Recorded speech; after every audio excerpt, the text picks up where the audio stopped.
வணக்கம் நண்பர்களே. சுற்றுலா சென்ற இடத்தில் கிடைத்த இன்பம், அதை உங்களுடன் பகிர விரும்புகிறேன். என் பெயர் ஜாஸ்மின். என் கணவர் கிறிஸ்டோபர். எங்களுக்கு திருமணமாகி 3 வருடங்கள் ஆகிவிட்டது.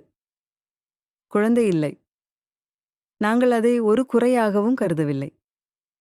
இப்படியாக வாழ்க்கையை நான் வந்து கொண்டிருக்கும்போது, நானும் என் கணவரும் கொடைக்கானலுக்கு சுற்றுலா சென்றோம்.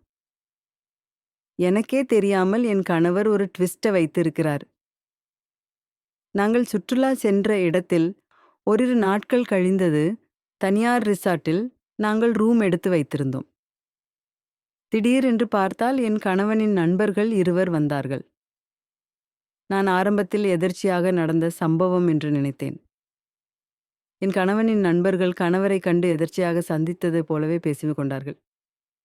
கணவர்: டேய் கிருஷ்ணகுமார், சிவா, நீங்க எப்படா இங்க வந்தீங்க?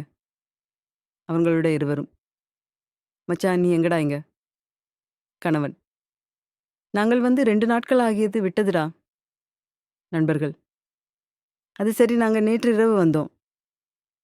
சரி வாங்க, நம்ம ஒண்ணா சுற்றி பார்க்கலாம். கணவன்: சரி வாங்கடா போலாம், எனக்கும் இங்கே இடங்கள் எல்லாம் தெரியாது. இதைத் தொடர்ந்து நாங்கள் ஒரே காரில் சென்றோம். ஒரு நீர்வீழ்ச்சிக்கு அழைத்து சென்றார்கள். இங்கு ஆள் நடமாட்டம் இல்லாத பகுதியாக இருந்தது. மிகவும் அழகான பிரம்மயமான காட்சிகள். கணவர் என்னை பார்த்து குளிக்கலாமா என்றார். நான் எனக்கும் ஆசையாகத்தான் இருக்கிறது. ஆனால் உங்கள் நண்பர்களும் இருக்கிறார்கள்.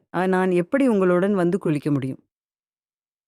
கணவன்: இதில் என்ன உனக்கு தயக்கம்? அவர்கள் என் நண்பர்கள் தானே, ஒன்றும் பிரச்சனை இல்லை. உனக்கு ஆசையாக இருந்தால் வா. கணவர் சொன்னதை அடுத்து நானும் குளிக்க சம்மதம் தெரிவித்தேன்.